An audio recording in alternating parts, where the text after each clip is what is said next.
Et que de réactions à l'annonce de ce verdict. D'abord, la famille de feu président Thomas Sankara qui ne cache pas sa joie de voir la justice enfin prononcée. Idem pour les avocats de la famille ainsi que ceux de la partie civile qui accueillent favorablement le verdict du tribunal militaire. Contrairement à leurs collègues de la défense qui affichent leur incompréhension face à la condamnation, notamment de Gilbert Diendéré, les différentes réactions sont consignées dans ce compte-rendu de Souleymane Sanou et Nathalie Kaori. C'est un moment qu'ils ont attendu depuis 35 ans et leur espoir a été ravivé le 11 octobre 2021 avec l'ouverture effective du procès Thomas Sankara et 12 autres. Après le verdict prononcé par le tribunal militaire ce 6 avril, c'est un véritable ouf de soulagement qui se dégage, à commencer par la famille Sankara. On a demandé la justice, on a demandé la vérité. Nous pouvons dire que nous avons eu connaissance de beaucoup de choses, des choses qui étaient dites. Ce procès a permis de confirmer et le verdict est tombé. Nous pensons que le juge a fait ce qu'il faut faire. Et notre but aussi, c'était que ces violences politiques qu'il y a eu au Burkina finissent.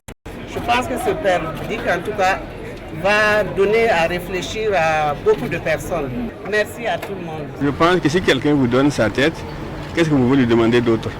Le verdict qui fait fusiller là, il y a longtemps que ça n'existe pas. Donc je pense que c'est le maximum. Alors, et que ça serve quoi. Je ne sais pas dans quelle mesure ça peut être pédagogique pour les condamnés. Mais pour ceux qui n'ont pas encore été condamnés, bon, qu'ils sachent que ce n'est pas des choses dont on peut jouir. Voilà, en ôtant la vie aux autres, on ne peut pas s'attendre à avoir sa liberté.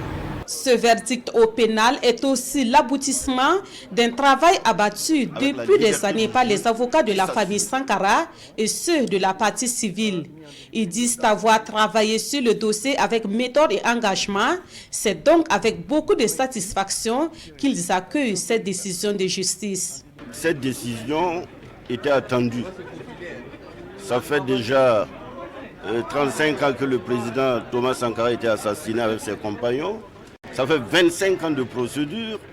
Vous comprenez qu'avec toutes ces péripéties et qu'on arrive à un épilogue avec une sentence qui a été rendue à la hauteur du forfait, en tant qu'avocat, il faut simplement saluer l'œuvre de justice qui, au Burkina Faso, désormais est une justice indépendante avec la liberté du juge qui s'assure.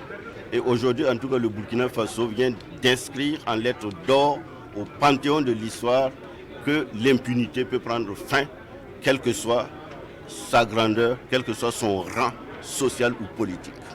Le peuple burkinabé, on va dire que l'Afrique tout entière et peut-être le monde se souviendra un jour qu'un peuple s'est battu pendant près de 34 ans pour que justice soit rendue à des hommes valeureux qui sont tombés en 15 octobre 1987, tués par la barbarie de leurs camarades. Pour nous, c'est un verdict qui est conforme aux débats qui ont eu lieu pendant 6 mois. On a tous vu et compris, à travers surtout les témoignages et le fil de déroulement des événements, que c'était quelque chose qui avait été ourdi froidement et exécuté en toute connaissance de cause. Donc nous sommes soulagés. Du côté de la défense, et comme il fallait s'y attendre, c'est un autre sentiment pour les avocats. L'avocat de Gilbert Diendéré déplore une lourde peine pour son client, même si dans l'ensemble, la défense dit prendre acte du verdict prononcé. Pour mon client, je la trouve lourde. Mon client a été condamné à 11 ans d'emprisonnement ferme. Bon, je prends acte de la décision. Je ne m'attendais pas à une telle décision, mais je prends acte. C'est la peine plafonnée, donc elle est excessive de mon point de vue. Si vous remarquez, en étant accusé présent, il a pris la même peine que ceux qui étaient absents. Bon, j'ai trouvé cela, sans rentrer dans le détail, pas tout à fait juste, parce qu'il est venu quand même apporter sa contribution en s'expliquant devant le peuple. Dans tous les cas, la voie de recours est ouverte, c'est la loi qui permet ça.